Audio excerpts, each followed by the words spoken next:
sauf si on nous fait un grand cadeau en régie là-bas derrière, mais je ne vois pas la personne. Je pense qu'on peut avoir 10 petites minutes de décalage, mais il faut que les gens qui sont inscrits aux autres conférences puissent quitter la salle, c'est surtout ça. Ouais, je pense que c'est ça. Donc on va essayer de... Et ce qu'on aimerait vraiment, on est dans une session de dialogue partie prenante, c'est qu'on aimerait vraiment à la fin pouvoir avoir quelques minutes d'échange avec vous, que vous puissiez même nous challenger, nous poser des questions, qu'on puisse entamer ce dialogue. Ça va être compliqué, on va essayer de faire le plus vite possible et on va essayer d'aller dans le cœur du sujet. Donc bienvenue à tous. Merci d'être là. Ça montre l'intérêt que vous portez au sujet du dialogue partie prenante. Ça fait personnellement même très plaisir. Alors, à nos côtés, alors comment ça marche ce truc? Voilà. Alors, parmi nous aujourd'hui, mes petits camarades des Enjeux et des Hommes. Donc Agnès Rambaud, qui est présidente fondatrice des Enjeux et des Hommes, voilà, qui sourit. Olivier Classio, qui est un autre fondateur initial de la première vague des Enjeux et des Hommes. Caroline, voilà, qui nous a rejoint il y a quoi? Il y a 3 ans déjà. Et un serviteur, Thierry. Voilà. Je vais laisser la parole à Agnès, qui va juste vous présenter quelques mots qui on est et pourquoi on se permet, en fait, surtout pas de donner des leçons, mais d'avoir envie de vous embarquer sur le sujet du dialogue partie prenante. C'est un sujet sur lequel on a investi depuis très longtemps, très très longtemps même. Et on y croit et on voit que le sujet monte et on va essayer de vous dire un peu pourquoi on s'intéresse de plus en plus au sujet. Voilà. Ah, mais c'est pas grave. Alors oui, cette slide, c'est moins pour parler de nous, c'est plus pour partager avec vous la manière dont le sujet du dialogue partie prenante, à notre sens, est en train de monter réellement en puissance. Donc vous voyez tout à fait en bas à gauche le logo de C3 Consensus, qui est le cabinet que Thierry avait monté au Mexique il y a une quinzaine d'années. Donc tu partageras avec nous un certain nombre de retours d'expérience d'initiatives que tu as conduites à l'époque et là-bas. Voilà. Plus près de chez nous et notamment en France, on voulait faire référence aux initiatives que le Comité 21 a conduit très tôt et aux principes du dialogue qui sont d'ailleurs encore téléchargeables sur le site du Comité 21 et qui étaient des repères très intéressants auxquels on a, à notre toute petite échelle, contribué. Ensuite, il y a beaucoup d'entreprises qui ont commencé, il y a une petite dizaine d'années, à créer des panels de parties prenantes, qu'on a appelés aussi les panels de Critical Friends. Et puis, si on continue à monter cet escalier, beaucoup d'entreprises se sont dit aussi qu'il fallait qu'elles arrivent à cartographier leurs parties prenantes et à mettre à plat les modalités de dialogue idéales à avoir avec elles. D'ailleurs, Thierry nous dira un mot tout à l'heure d'une méthode qu'il a inventée qui s'appelle la cartographie inversée, partant du principe qu'il n'y a pas de parties prenantes dans l'absolu, il y a des parties intéressées qui ne deviennent prenantes que si vous les amenez au dialogue. Ensuite, un certain nombre d'entreprises, évidemment, dans le cadre de projets, d'exercices de matérialité ou de raison d'être plus récemment, ont eu besoin aussi de consulter leurs parties prenantes. Et puis, pas mal de groupes se sont dit, ce dialogue, on ne va pas le gérer uniquement au niveau corporate, il faut aussi qu'on arrive à faire en sorte que sur les territoires ou dans nos pays, nos équipes dialoguent également. Donc, on a fait partie de ceux qui ont élaboré des guides, des toolkits, etc., pour faire en sorte que les équipes locales s'y mettent. Et puis, peut-être encore plus intéressant, la formation, soit des patrons de sites, soit des ambassadeurs RSE, dans un grand nombre d'entités au dialogue pour qu'ils puissent eux-mêmes démultiplier localement. Et je terminerai en donnant 2 exemples qui me semblent intéressants. Là, on vient de répondre à la consultation d'un grand groupe qui se dit qu'il faut aller encore un cran plus loin. Il faut vraiment faire en sorte d'intégrer le dialogue partie prenante à la gouvernance. Et donc, on mène beaucoup de travaux en ce moment sur le sujet pour voir comment aller encore un cran plus loin. Et enfin, le Comité 21 vient de lancer un think tank qui porte sur la question de la relation aux parties prenantes comme facteur de résilience des entreprises. Donc ça démarre tout juste, il y a à peu près 1 an de travaux, mais si vous êtes membre du Comité 21 ou si vous suivez ce que fait ce groupe, vous pouvez aussi avoir accès petit à petit au rapport intermédiaire et on a la chance d'être partenaire de ce projet. Voilà. Donc, je pense que tout ça reflète aussi la façon dont le sujet évolue. Et si on a un objectif avec vous ce matin, c'est aussi de partager avec vous la conviction que si les entreprises ont longtemps fonctionner en système fermé, il va devenir de plus en plus clé d'interagir avec vos écosystèmes. Et voilà, on va voir comment on va s'y prendre. En fait, l'objectif, c'est vraiment ça, c'est vous présenter, on va vous présenter tout de suite un petit juste clin d'œil très rapide sur l'état des lieux du dialogue parties prenantes dans les entreprises françaises en particulier. Et puis ensuite, on essaiera de se poser des questions sur certaines fonctions qu'on considère régaliennes dans l'entreprise et pour lesquelles, en fait, on a été mobilisé, on a réussi à avoir des retours d'expérience très intéressants sur la façon dont le dialogue parties prenantes apporte une haute valeur aux entreprises qui voient ça des fois de façon un peu compliquée, où on sort un peu de notre tour d'ivoire et en s'ouvrant vers les parties prenantes, on arrive à chercher des choses vraiment un peu inédites et on a quelques exemples à partager avec vous. Donc je vais laisser la parole à Caroline. Bonjour à tous. Donc peut-être avant qu'on démarre sur la présentation des résultats de l'étude qu'on vient de terminer sur la manière dont les entreprises intègrent les parties prenantes en leur sein, un petit rappel sur c'est quoi le dialogue parties prenantes et quelles sont les différentes modalités de dialogue avec les parties prenantes. C'est peut-être quelque chose pour lequel beaucoup d'entre vous sont familiers, mais bon, comme ça, on est au moins tous au même niveau d'information.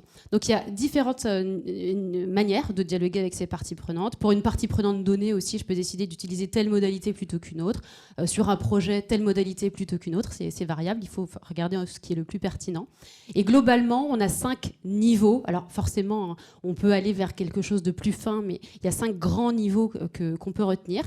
Allant du niveau 1 de la simple information, communication plutôt descendante de l'entreprise vers un acteur donné pour l'informer de la manière dont elle avance, jusqu'à quelque chose de beaucoup plus collaboratif, partagé, avec une réelle, le niveau 5, co-décision, prise de décision commune sur un sujet. Et puis entre les deux, de la consultation, qu'elle soit ponctuelle ou régulière, de la concertation, on va un cran plus loin, et voire de la co-construction, l'écriture de plans de progrès partagés. Donc voilà, une fois qu'on a planté le décor, que nous dit l'étude qu'on vient de terminer là pour un grand groupe, le grand groupe dont Agnès parlait juste avant. Donc le benchmark, on vient de le terminer. C'était sur une trentaine, voire même une quarantaine de groupes français et anglo-saxons. Et puis on a sélectionné ces acteurs parce qu'ils étaient déjà avancés. C'est un point important. Ils étaient déjà avancés en matière de RSE, ou alors il y avait déjà des prises de communication en externe sur la manière de dialoguer avec certains acteurs de leur écosystème. Voilà. Donc on n'est pas sur des entreprises qui sont représentatives des boîtes du CAC 40 ou des PME françaises aujourd'hui. On est plutôt sur des acteurs en avance. Et puis, on est sur différents secteurs, de larges secteurs industriels pour avoir une bonne représentativité aussi de ce qui peut se faire. Donc, il y aura 2 slides de synthèse, mais ce qu'on peut retenir, c'est que tout d'abord, 70% des acteurs qu'on a étudiés ont formalisé leur démarche en matière de dialogue parties prenantes. Et formaliser ma démarche, ça veut dire quoi concrètement ? Ça veut dire que sur leur site, ou en tout cas dans les informations qui sont communiquées en externe, dans ce qu'on peut voir de ce qu'elles nous disent, il y a une vision de ce que c'est que la partie prenante, de ce qu'elle va m'apporter, des bénéfices à dialoguer avec elle. Donc voilà, donc il y a quelque chose, c'est pas homogène dans la manière de le dire, mais en tout cas il y a quelque chose qui est raconté sur ce que va m'apporter le dialogue avec les parties prenantes et quels sont les engagements éventuels que je peux prendre et les modalités d'association de dialogue avec les parties prenantes que je mets en place. Donc ça, c'est 70%. C'est assez élevé, mais encore une fois, retenez bien qu'on est plutôt sur des entreprises en avance en matière de RSE. Autre chiffre intéressant, 60% des entreprises elles vont présenter une cartographie des parties prenantes. Et donc, il y a différentes manières de représenter sa cartographie des parties prenantes. Mais globalement, ce qu'on peut retenir, c'est qu'on voit 10 grandes familles incontournables. Vous les avez écrites ici en bas, un peu petits, 10 grandes familles incontournables, 10 grandes, qu'on voit systématiquement. Le seul bémol ou point de progrès qu'on attendrait, c'est que finalement, au-delà de ces grandes familles, de ces grandes typologies d'acteurs, on a peu d'informations sur la nature des organismes qui sont derrière ces grandes familles.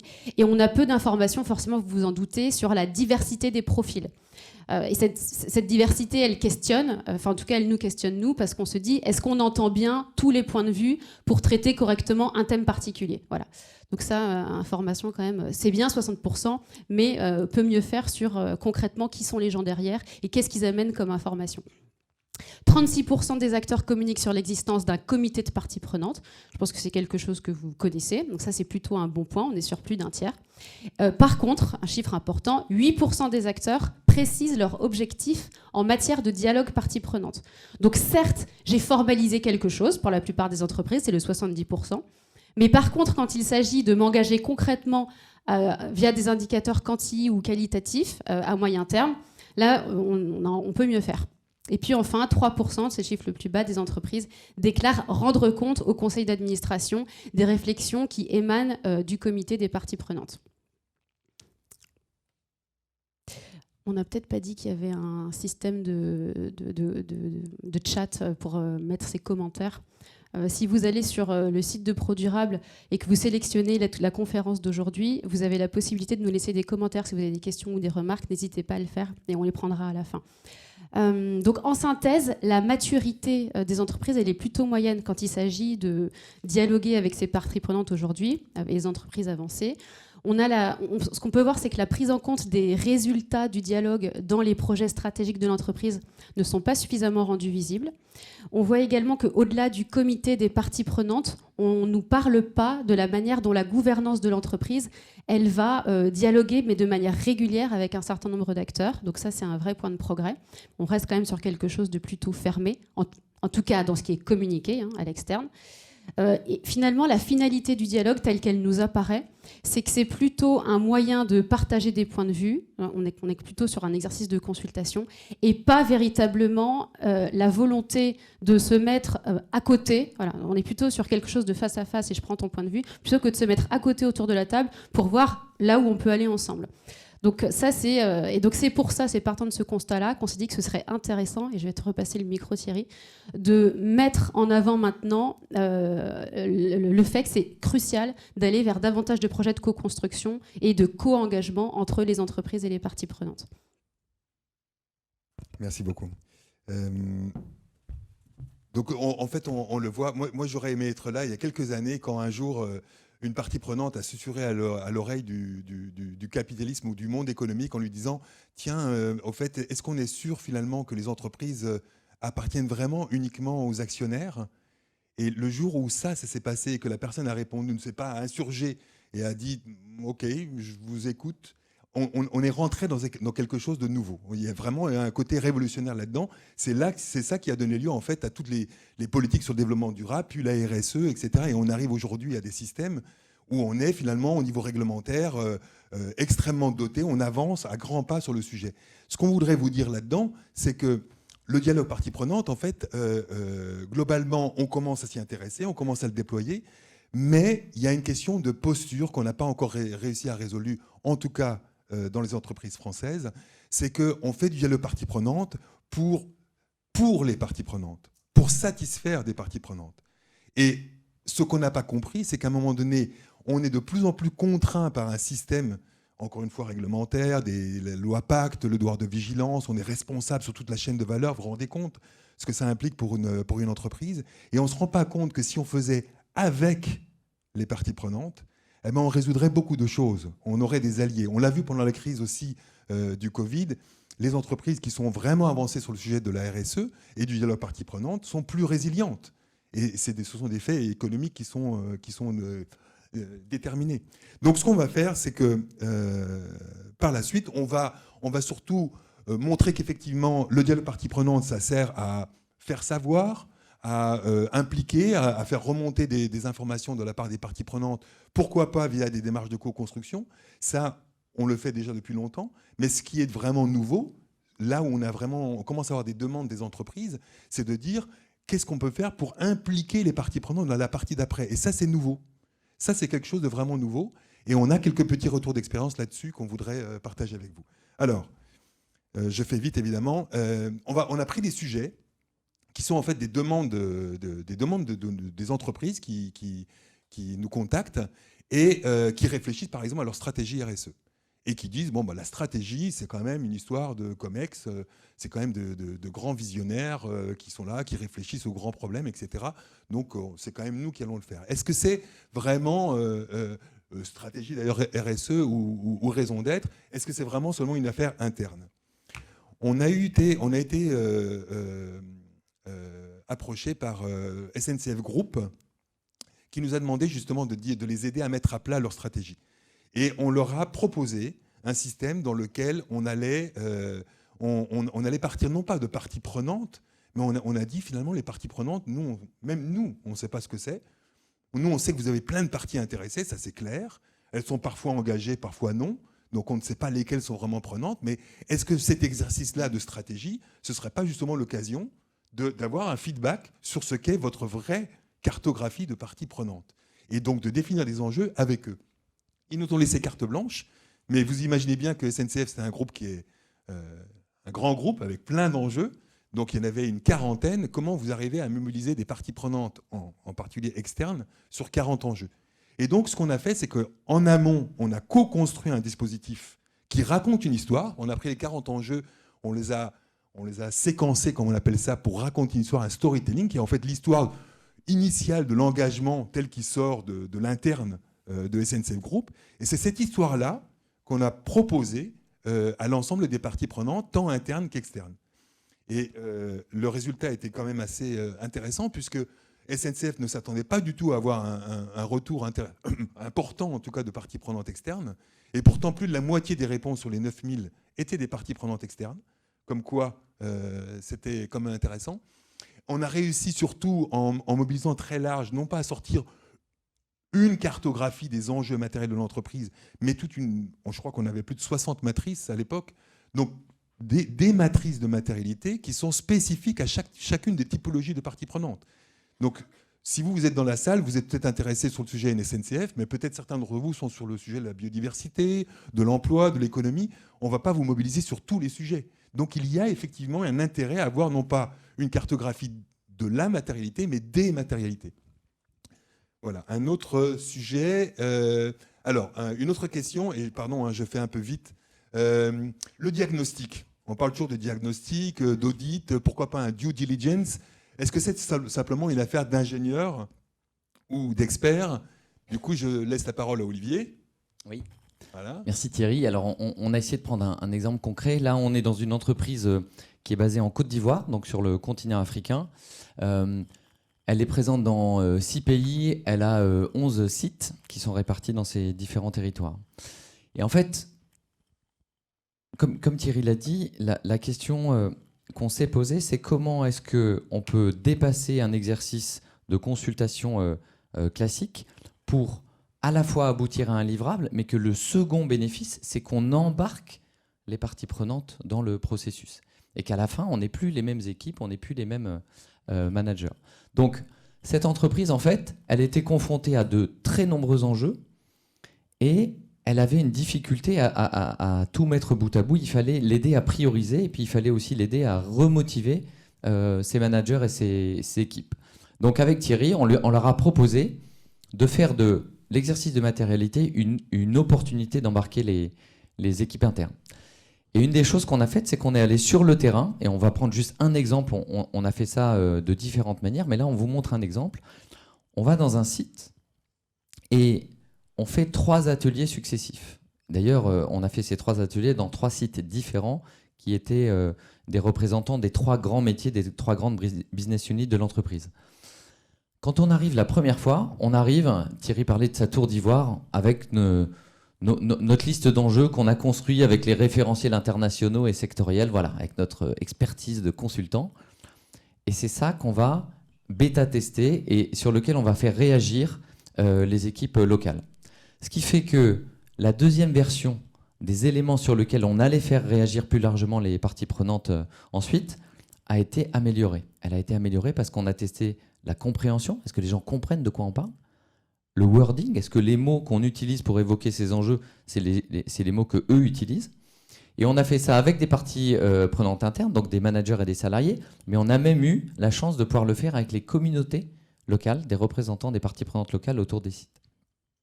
Ce qui fait que la version 2, elle était beaucoup plus appropriée par les gens de l'interne, et c'était plus notre projet pour la direction RSE, c'était leur projet, ils étaient avec nous.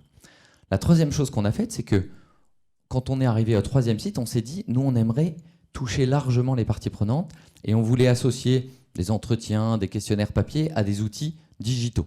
Et on n'était pas sûr que ça fonctionnerait. On projetait un peu des angoisses d'incapacité à le faire. Donc on l'a testé. La version 3, on a dit, OK, on vous donne des outils. Est-ce que les gens vont s'en servir? Est-ce que ça va bien fonctionner? Et ça a fonctionné, ce qui fait qu'on était rassurés. Et le client nous a autorisé à passer un cap en termes de technologie, ce qui nous a permis de toucher un nombre de parties prenantes très important. Donc vous voyez, au-delà de considérer la partie prenante juste comme une entité dont on attend une information, on a considéré qu'on allait construire avec eux ce champ de priorité. Ce qui nous a permis de partir d'une quarantaine d'enjeux pour aboutir à la liste des 11 priorités que vous voyez là, mais on s'est même dit qu'il faut aller plus loin. Ce qui serait génial, c'est avec les parties prenantes, non pas d'avoir juste la shortlist, mais de réfléchir à comment on va mettre en place la réponse à ces priorités. Et donc, on a fait un travail avec une méthode un peu unique. Pardon Thierry, reviens. Ouais. Voilà. Pour aboutir, le petit schéma là que Thierry grossit juste après, c'est un séquencement qui nous explique comment on va mettre en place le plan d'action pour répondre aux 11 priorités qu'on venait d'identifier. Avec qui on va le faire, comment on va le faire, qui a envie de nous aider à ça, voilà. Et donc on est vraiment dans quelque chose qui est dans le co-engagement, dans la mise en action sur ces priorités. Merci. Un autre cas peut-être intéressant quand on parle d'audit, on a été mandaté par la compagnie Ekiom, qui est ex-Holcim, pour réaliser un audit sur tout un territoire qu'on appelle le chemin de la Craie, qui va entre Dan et Équin, dans lequel historiquement il y avait plein de cimenteries dont certaines sont rentrées en désuétude, et Ekiom avait l'intention de dire mais qu'est-ce que je peux faire moi pour revitaliser un peu le territoire, pour redonner une dynamique là-dedans. Et il fallait, évidemment, on aurait pu se baser sur les Agenda 21, etc., et puis sortir un petit peu un truc d'expert en disant ce qu'il fallait faire. On a décidé de ne pas le faire, ou en tout cas, on a décidé que ce n'était pas suffisant. Et ce qu'on a fait, en fait, c'est que sur l'Agenda 21, Agenda 21 et bien sûr d'autres éléments de diagnostic qu'on est allé chercher sur le terrain, on avait des espèces de KPI, on avait des résultats intéressants. Et ce qu'on a voulu faire, c'est présenter ces mêmes résultats, mais cette fois-ci aux parties prenantes autour du chemin de la Craie. Et donc, en fait, on avait un effet miroir entre, par exemple, je vais vous donner un cas très caricatural, et pas un cas là pour ne pas révéler des choses, mais imaginez qu'une communauté dise « je vais planter 1000 arbres ». Dans une communauté, et effectivement, à la fin de l'année, ils comptent, ils ont bien planté 1000 arbres, et donc dans cet agenda-là, leur KPI, il est à 100%. On est d'accord. Sauf que nous, on passe derrière, et on va voir les parties prenantes. Et on leur dit, par rapport à l'enjeu qui n'était pas de planter 1000 arbres, mais qui était bien de lutter contre l'érosion des sols, ou de capter des particules dans l'atmosphère, est-ce que cette action a vraiment porté ses fruits? Et là, on a un autre retour de perception des parties prenantes, qui nous disent, bah oui, mais les arbres, ils n'ont pas été plantés au bon endroit, certains sont morts, on ne comprend pas bien, ils ont mis des bonsaïs, j'ai caricature. Mais si vous voulez, cet effet miroir entre, on dit on a planté 1000 arbres parce qu'on sait le mesurer, et on implique les parties prenantes, et on leur dit, est-ce que le sens de l'action qu'on a mis en œuvre était bien là? Cet effet miroir-là, il est super intéressant, parce que c'est ça qui va débloquer les actions à mettre en œuvre pour piloter une démarche RSE sur un territoire. Et donc ça, on peut le faire sur tout un chemin de la Craie, on peut le faire aussi au niveau d'une usine, voilà, avec toutes sortes de visuels différents, mais en un clin d'œil, on voit le chemin à parcourir entre la bonne action de ce qu'on sait mesurer et en fait de ce qu'il faudrait faire pour arriver à quelque chose qui fasse sens pour l'environnement, mais aussi pour les clients. Et les clients, c'est les gens du territoire. C'est eux qui reçoivent ces initiatives-là. Donc voilà, c'était un autre exemple. Ensuite, je vais simplement présenter un autre exemple très rapidement pour aller vite. On a été invité par un grand groupe de cosmétiques. Ah ben, j'ai mis le logo. Pardon. Un grand groupe de cosmétiques qui disait on a envie de réenchanter la relation qu'on a avec nos fournisseurs. Normalement, ce n'est pas le genre de demande qui tombe chez des enjeux des hommes, où on est très quand même connoté RSE. Et pourtant, moi, comme je ne sais pas ce que c'est que la RSE, finalement... Donc on a dit oui, parce qu'il s'agit de dialogue. Donc ce qu'on s'est dit, c'est que oui, on peut le faire. Et on a fait la promesse à Chanel en leur disant, mais en fait, votre ambition de cette relation fournisseur, elle va bien au-delà de Chanel. En fait, c'est tout l'écosystème de vos parties prenantes qui doit être finalement réenchanté. Et pourquoi on ne pourrait pas imaginer des sessions dans lesquelles on invite vos fournisseurs, qui sont parfois même des concurrents, et les faire travailler ensemble? Et ben c'est ce qu'on a fait. On a commencé par faire un premier questionnaire très rapide, un peu de diagnostic pour poser les jalons, quelques entretiens, et surtout, on a organisé une session de co-design avec plein de fournisseurs. Je voulais vous montrer la vidéo pour que vous voyez un peu ce que ça donnait. Mais finalement, on est parti d'une feuille blanche. On n'a pas dit quel était le diagnostic de la relation. On a dit comment vous vous sentez, chacun depuis sa perspective. Et à partir de ces diagnostics-là, on a co-construit une nouvelle façon de faire. Aujourd'hui, je pense que Chanel a passé un cap et porte vraiment le dialogue partie prenante dans, je dirais presque dans ses gènes maintenant, pour dire, je pense que c'est la bonne façon d'améliorer, et ce n'est pas seulement une question d'experts. Dernière question, je pense.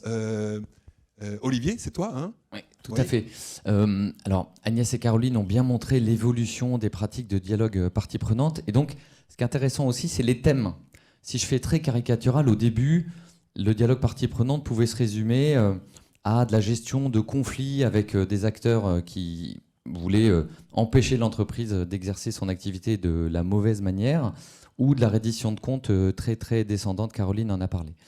Là, en 2020, on a parlé de co-construction, de co-engagement. Une des questions que nous posent nos clients parfois, c'est est-ce qu'on peut vraiment, sans que ce soit dangereux finalement, aborder des sujets sur lesquels on est en doute ou sur lesquels on est en difficulté? Ou est-ce qu'il faut faire de la com? Et donc, tant qu'on en est là, on ne va pas voir les parties prenantes, et c'est que quand on est prêt, quand on a fait le chemin, etc., qu'on peut prendre le risque de s'exposer aux parties prenantes. Et donc, nous, on essaye vraiment de dialoguer avec eux sur l'autre manière de faire du partie prenante, où on n'est pas face à face, on est côte à côte. Voilà. Et donc, on a pris un exemple. Là, c'est le groupe Nexity. Donc, Nexity nous a demandé de créer et de les aider à animer leur comité partie prenante. Et en fait, quand on a décidé de choisir les sujets, donc ils avaient un certain nombre de parties prenantes qu'ils avaient en tête, on a dialogué avec eux, et quand on a choisi les sujets, on s'est rendu compte qu'eux-mêmes et les parties prenantes, les sujets qu'ils trouvaient les plus intéressants, ce n'étaient pas les sujets de conflit sur les projets au quotidien. Ça, c'était déjà géré depuis longtemps. C'était des sujets de prospective. C'était des sujets sur lesquels ils ne savaient pas vraiment comment aborder le sujet. J'ai mis la petite loupe là sur un sujet, par exemple, la ville résiliente. Nexity ne peut pas, dans une réunion de comité partie prenante, faire état des lieux de ses bonnes pratiques pour avoir un effet miroir. Ils n'en sont pas du tout là. Ils sont en train de réfléchir à la manière dont un groupe comme Nexity, et les autres parties prenantes ont aussi des réflexions sur le même sujet, comment tous ces acteurs vont prendre le sujet de la ville résiliente et le rendre concret. Voyez ? Donc on n'est pas du tout dans le dialogue classique. Alors qu'est-ce que ça traduit ?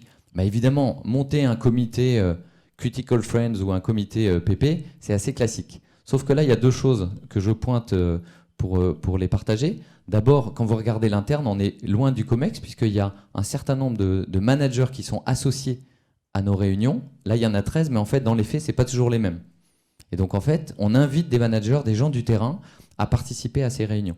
Et c'est très intéressant. Et d'ailleurs, les parties prenantes, Caroline pourrait vous le dire, nous disent ce qu'on préfère, c'est discuter avec les gens du terrain. On adore les gens du COMEX, mais alors les managers, on apprend plein de trucs, c'est hyper intéressant, c'est très concret.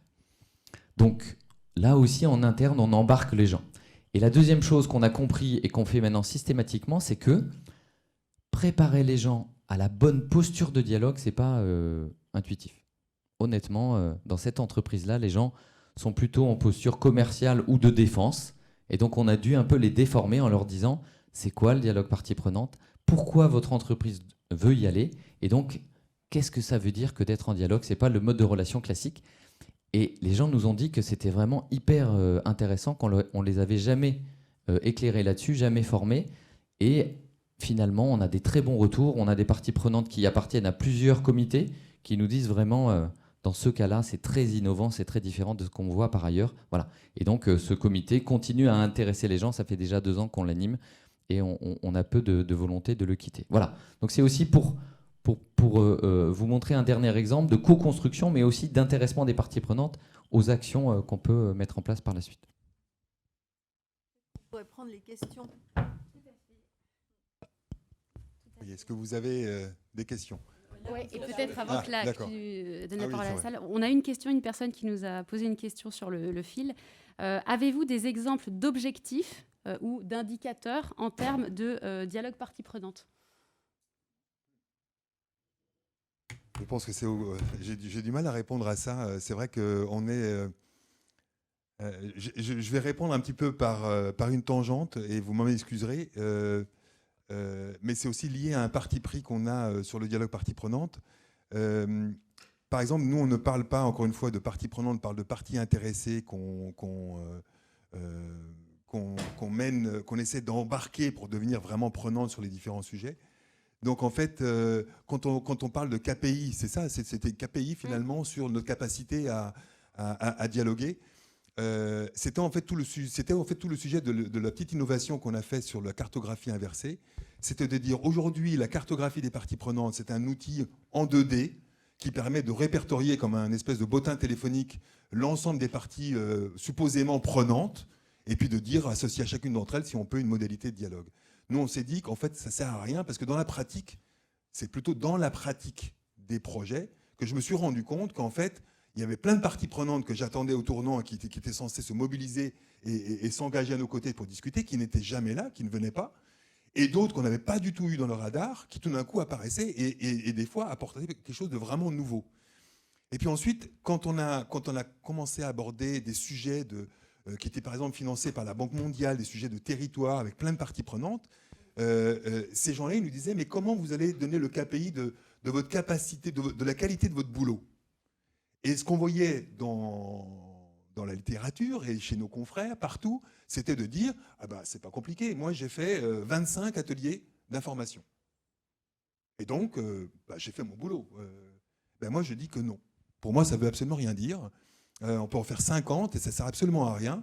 Et je pense que ce qu'on a fait donc, c'est qu'on a inventé un outil de cartographie inversé dans lequel on demande aux gens, quand ils rentrent dans le dialogue avec nous, de nous dire quels sont les sujets sur lesquels ils sont intéressés, leur niveau d'intérêt, mais aussi le niveau de compétences qu'ils mettent à disposition du dialogue.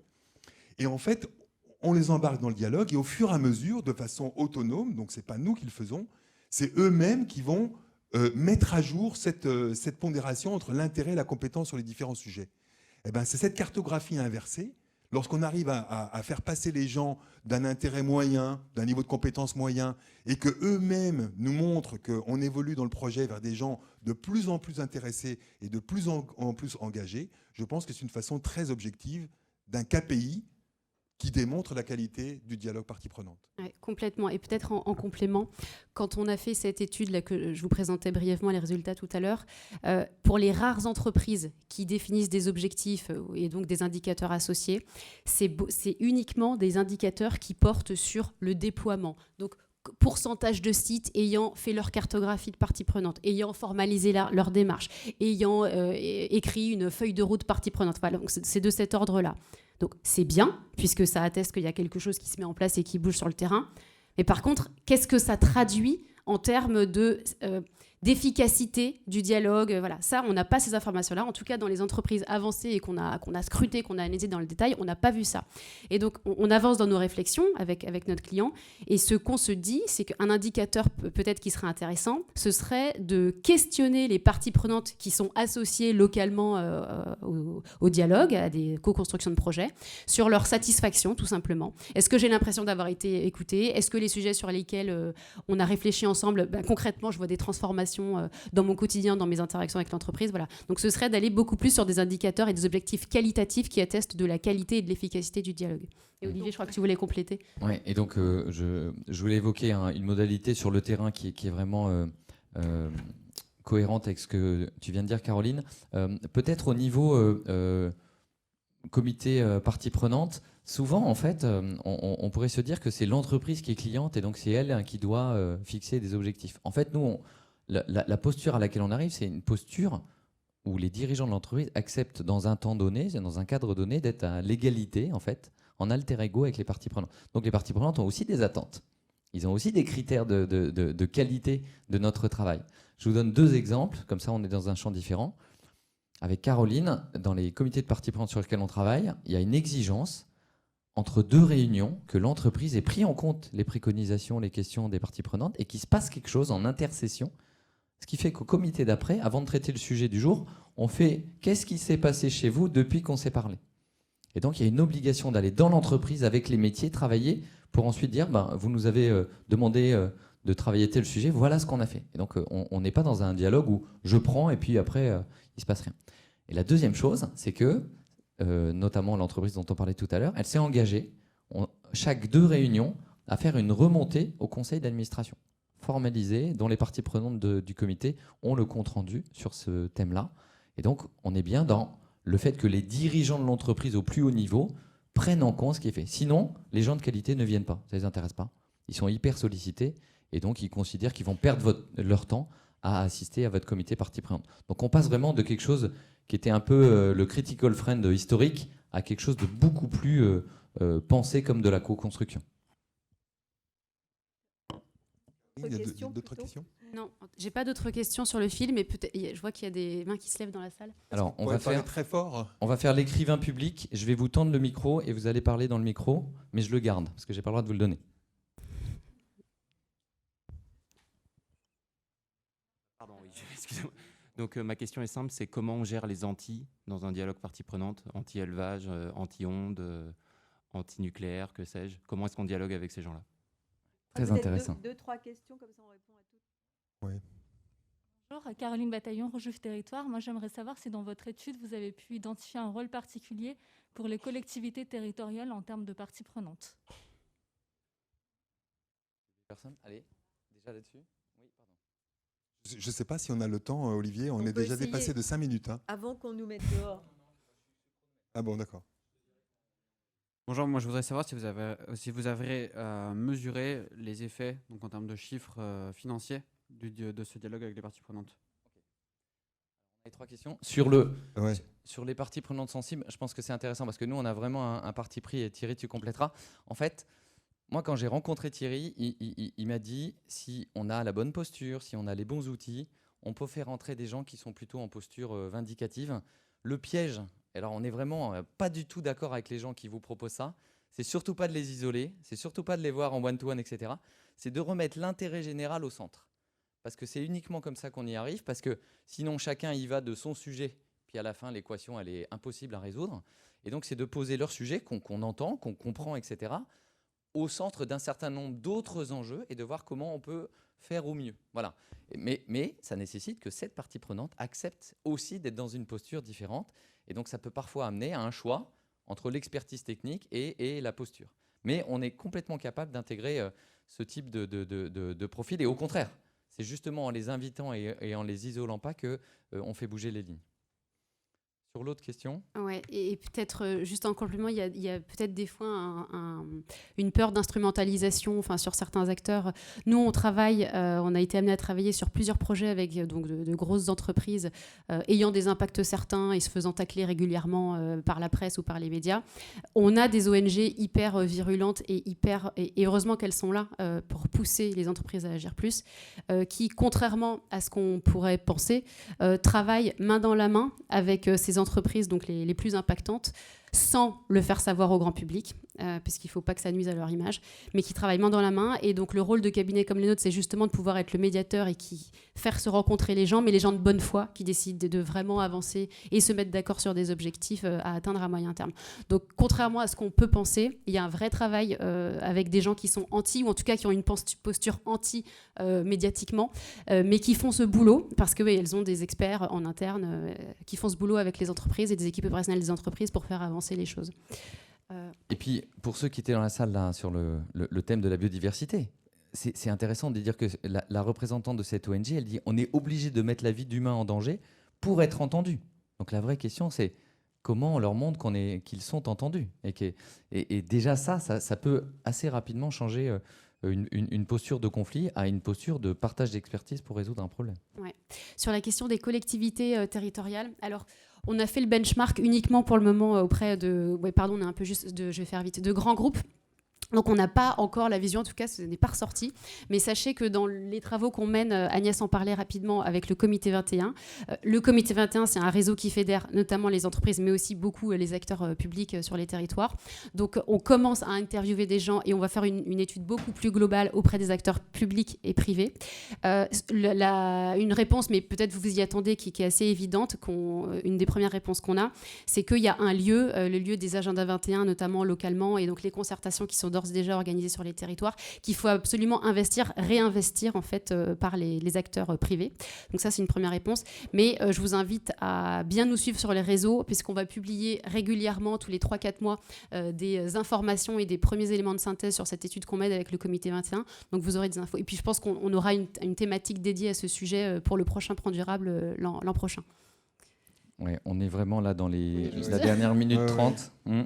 Thierry, tu voulais compléter ou pas ? Non, je ne vais pas compléter, mais bon, si vous voulez, il y a des initiatives, en plus de ce que dit Caroline, regardez ce qui se passe au niveau de ce qu'on appelle start-up de territoire. Il y a une initiative dans les Hauts-de-France qui s'appelle Croisons le fer, qui sont toutes des initiatives citoyennes qui viennent chercher la redynamisation du territoire par les citoyens et en concertation évidemment avec les autorités, les collectivités. Local. Dernier point pour répondre à monsieur, mais je vous propose, vous et les personnes qui étaient intéressées par sa question, d'aller voir Thierry sur notre stand tout à l'heure. On a une capacité à démontrer, alors Thierry a un exemple génial, mais il ne l'a pas présenté là, de voir l'impact financier du dialogue, parce qu'au Mexique, il a suivi 2 projets quasi identiques, un avec du dialogue et un sans. Et donc en termes de procès, de perte de temps en mois ou en années, de grosses sommes en dollars à 6 chiffres de perdus, on voit le bénéfice d'une approche qui a eu la bonne posture ou pas. Voilà. Et donc c'est un exemple qu'on avait présenté l'année dernière, donc là on s'est dit qu'on ne le montrait pas. Mais voilà, on est capable et on s'en sert souvent dans les réunions avec les clients, voilà, pour montrer que vraiment ça peut avoir un impact très concret. Et là on est un peu dans la gestion de l'attention, on n'est même pas sur le fait de trouver des idées nouvelles à des sujets exploratoires comme on a vu tout à l'heure. Merci beaucoup, peut-être mettre juste le dernier slide sur le stand. Donc on sera ravis de vous y accueillir. Et pour ceux que ça intéresse, on a une conférence très intéressante en anglais cet après-midi sur la transparence. Est-ce que la transparence est un bon levier pour regagner la confiance des parties prenantes et notamment des consommateurs ? Merci et bonne fin de salon. Merci à vous.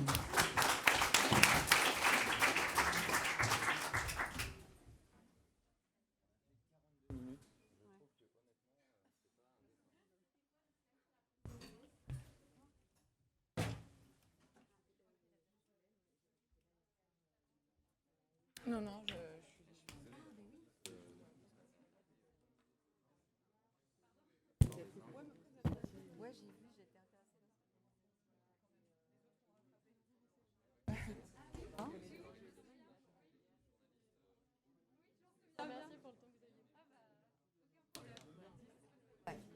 On se voit, vous êtes à Paris ou... On se voit, nous on est rue du Louvre. On passe une réunion.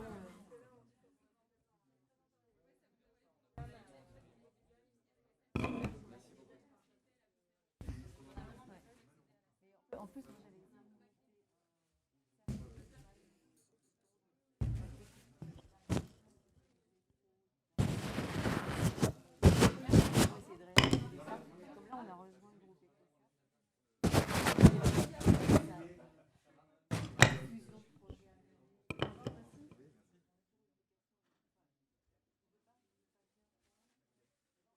c'est pas cool pour vous, quoi.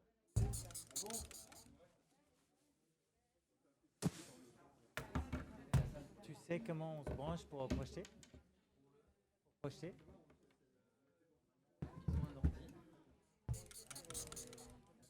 on n'a pas enlevé la... Je pense que c'est super de faire ça. Je ne sais pas quelle forme ça peut prendre parce que c'est très large. Il y a beaucoup de gens très différents. Moi, je suis pas forcément pour le fait de dire que climat.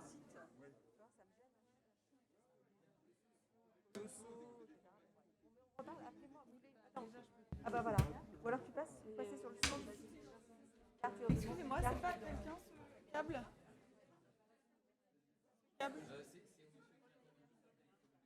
Ah d'accord. Je dois nettoyer les tables avant de toute façon.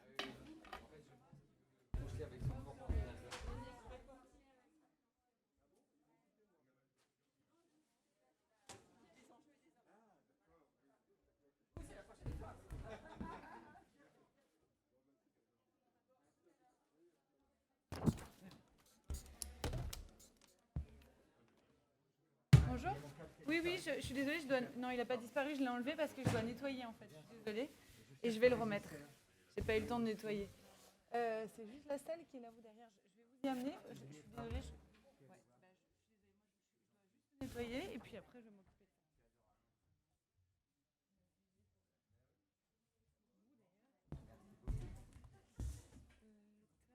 Et du coup, votre câble est juste ici.